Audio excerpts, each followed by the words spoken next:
Welcome to Go South Outdoors.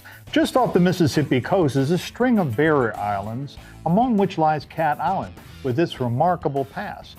Tales of Jean Lafitte's buried pirate treasure, a group of Seminoles who stayed briefly during the Trail of Tears, and liquor smuggling during Prohibition are only a small part of Cat Island's fascinating history. And while Juan Cuevas' original house, Mississippi Coast's first lighthouse, and the old Tarpon Club no longer stand, the island is still a great place to visit. And that's exactly what we're going to do today.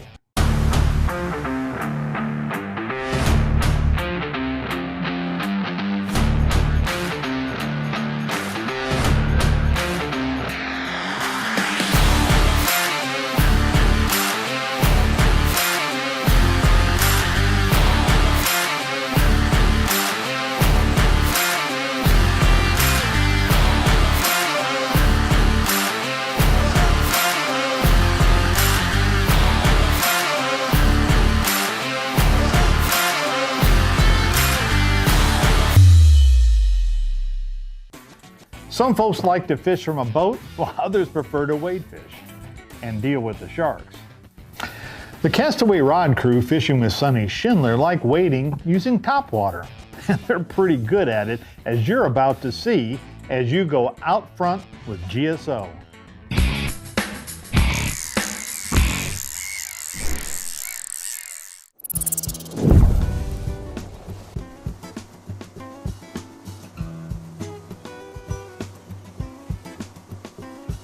Cat Island lies just 7 miles off the Mississippi coast.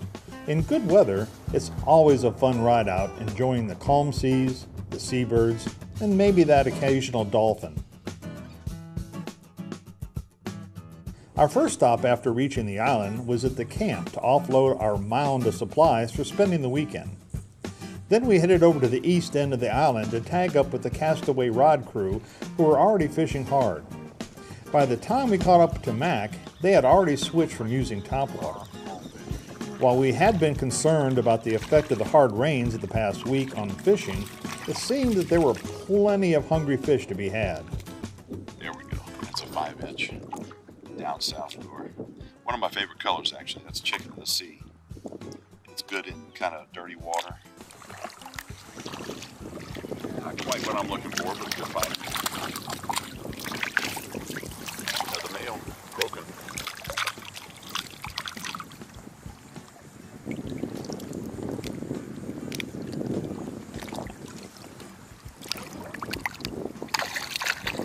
So when your finger's on the blank right here, you're going to feel every strike. And I'm going to tell you something about speckled trout. They like to slap at the bait. You can barely feel it, and that's the moment you got to set the hook. The minute you feel anything, even if it's just grass you're hooking into, you definitely want to set the hook, because chances are it's a short striking speckled trout or redfish. They slap at the bait. They want to pop it. Oh, there we go.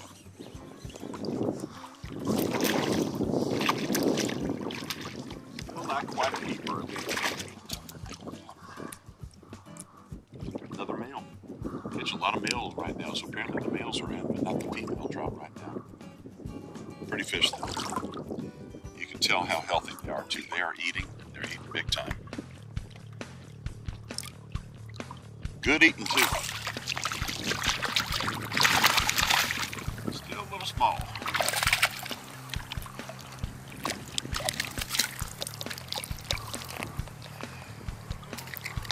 Come here, settle down. I'm gonna let you go.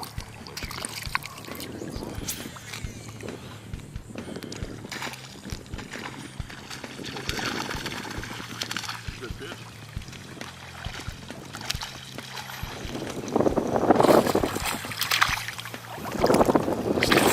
Barely undersized, barely keepers anyway. I throw about 99% of the fish I catch back.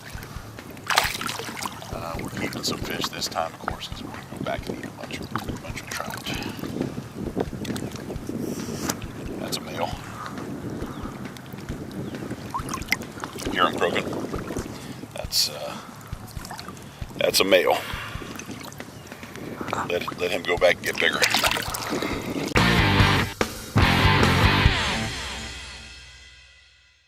Anyone who's spent much time fishing appreciates the importance of quality equipment. And one of the most important is your rod. But what makes a quality rod? Well, Mac from Castaway Rods answers that question in this week's Pro Tip. I'm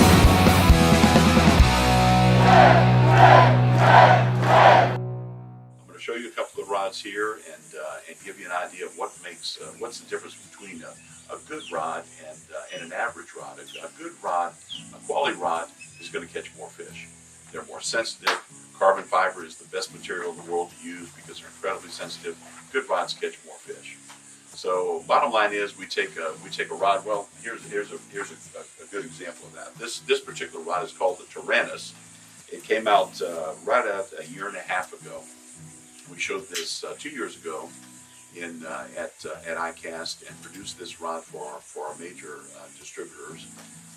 This rod is 100% carbon fiber. It's got 304 stainless guides on it. It's got EVA foam handle down here. But what's great about it is when your hand is here, you feel every strike of the fish, every short strike. Your hand is actually on the carbon fiber blank. We use top equipment, components, everything that we do. This rod in most of the manufacturers that would sell a rod of this quality would sell at about the $200 price point, and we sell this at $100. Again, another unique feature about Castaway is all of our rods are built for freshwater or saltwater. You can take a bass rod, use it in saltwater, and it's going to work just fine. The components are the same. So we don't take shortcuts just because it's in freshwater. Still to come on Gulf South Outdoors, our exclusive one-on-one interview with the mayor of Cat Island.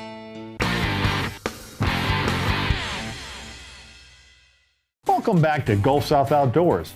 While part of the island is now owned by the state and the western half and southern tip are part of the Gulf Island National Seashore, some of the island is still privately owned. And it's there that the mayor of Cat Island resides. He's probably spent more time living on the island than anyone else who's still alive. He knows it like the back of his hand, and he also serves as the unofficial sheriff for those who might have mischief on their minds. I've known Walter for years and first met him before his move to the island. Hard to believe that was over 17 years ago. Yeah, I'm Walter Genin, and I'm originally from New Orleans. I moved to Mississippi in about 1984. Working over here, was transferred with a job. And friends that have a camp out here down the canal that I knew came out to do some tile work with a friend around their fireplaces, and one thing led to the other, and they needed somebody out here because the other person was leaving, and asked me if I wanted to come out here. And well, like I said, 17 years ago today, I unpacked and was on the island. And when I started, then people that started coming out all the time, they came up with, well, now you're the mayor of Cat Island. And that's how that all started, AKA Mayor of Cat Island. I mean, everybody that comes out here, they don't know me to Walter, it's just, hey Mayor, how's things going? What a great guy and an even better mayor. Now it's time for GSO's Clip of the Week. Check it out.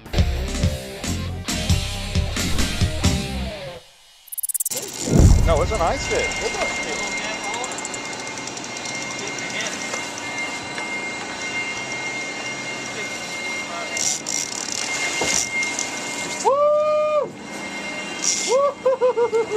What an amazing clip.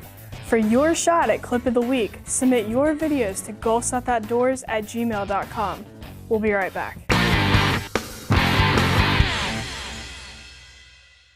Many of us like boating. Speaking of which, we recently had a chance to catch up with Wayne Ball, owner of Baytoon, while we were at Cat Island.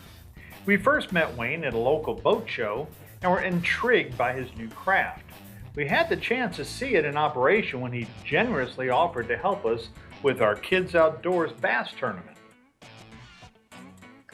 This is a one-of-a-kind boat that offers a lot of capability for a lot of the situations boaters face. I could go on, but I think Wayne could probably do a better job of telling us about his revolutionary vessel.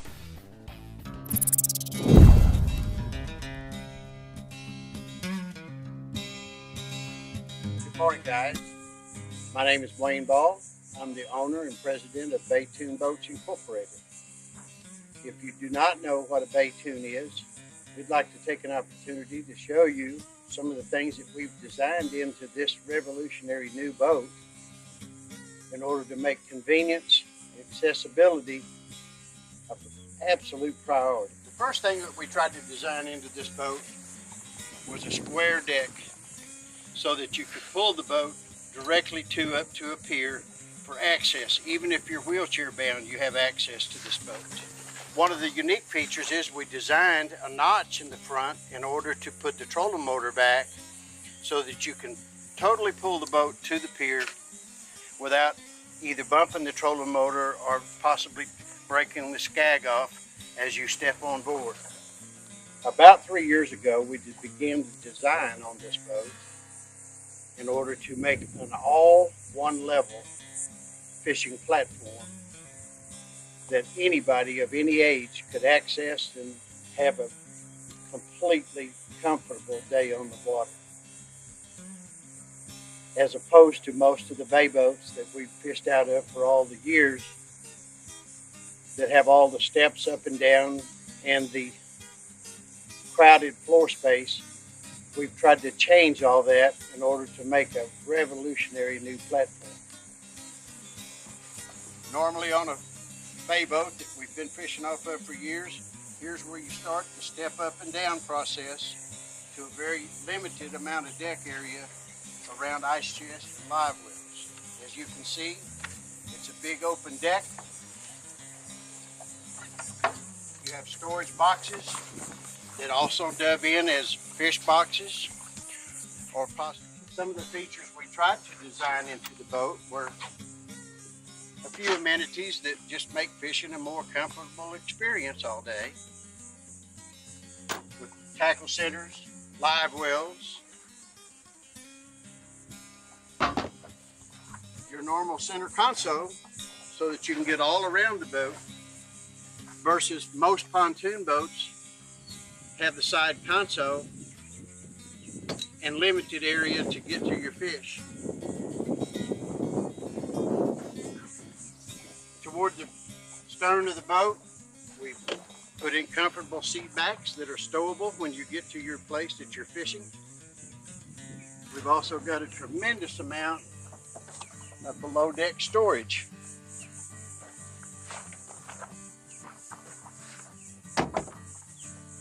All of our seals are high and dry. There's nothing worse than having molded compartments, and we try to keep these compartments as dry as possible. If you have any interest in this product, Baytoon.net is our website. We're also doing some things on Facebook that you can watch for on a regular basis. Good friend Dr. Don Gaddy recently bought the very boat you just saw. I can't wait to help him break it in. I bet you can't. When we come back, it's time for Hook It and Cook It.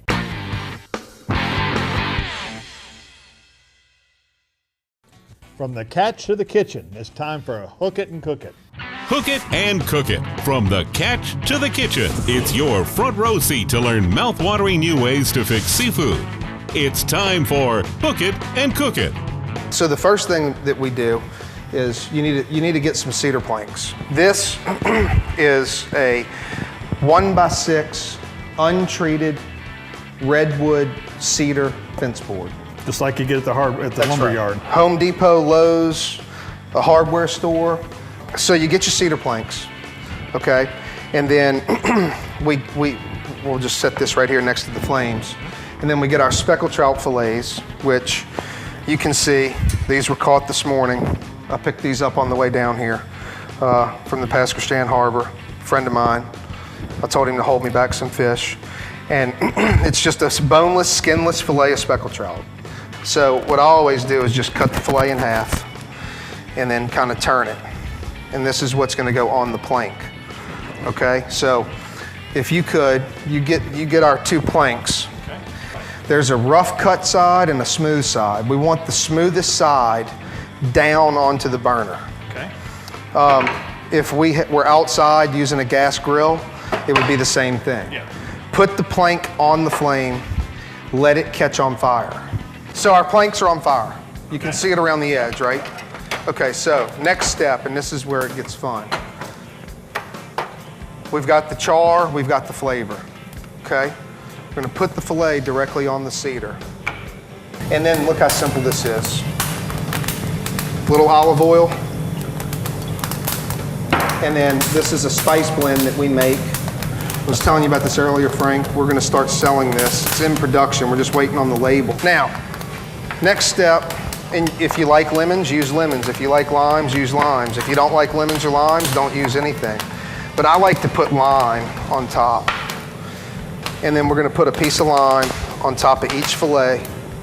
This goes into the oven, preferably a convection oven, 370 to 425 degrees, depending on your oven and how hot it gets. 10 to 12 minutes, pull it out, eat it. Yeah, so to finish this dish tonight, what we're gonna do is we have, again, fresh, never frozen, hand-picked jumbo lump crab meat. You can tell a big difference. The crab that's been frozen, right? It kind of gets a little bit watery. Well, and it falls apart. Yeah. Okay, now watch how easy this is. All right. A little bit of salt, a little bit of pepper, a little bit of olive oil. Again, extra virgin. You see the color of that?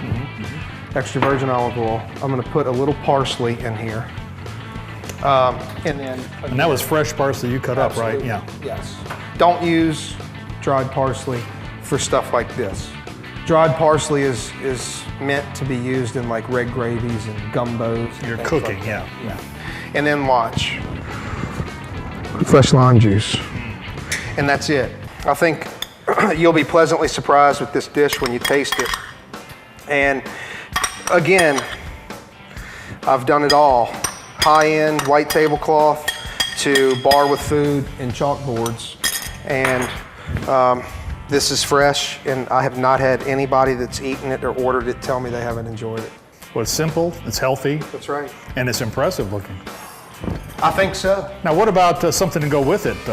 We have my general manager, Scott. He's here, and he's gonna pour us a glass of white wine, an Albarino, Central Coast California wine, and it pairs perfectly with a fresh fish dish like this. So try this out, Frank. Let's see. See how this is. We'll try the fish, and then take a sip of the wine.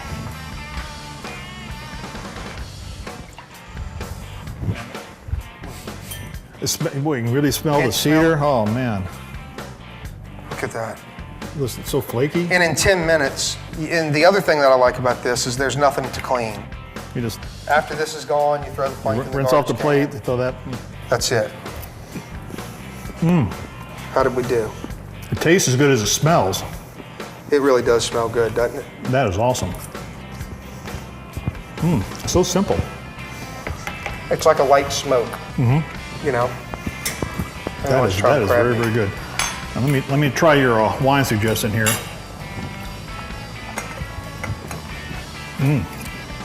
That is that excellent. good? That is excellent. That's a good pairing. Well, great. I think you picked a great wine and great fish. We really appreciate you taking the time to be with us here today. Yeah, man. Now we just need to find time to go fishing. Let's do it. Well, thanks for joining us this week on Gulf South Outdoors. Tune in next week where you'll have another chance to find your outdoors.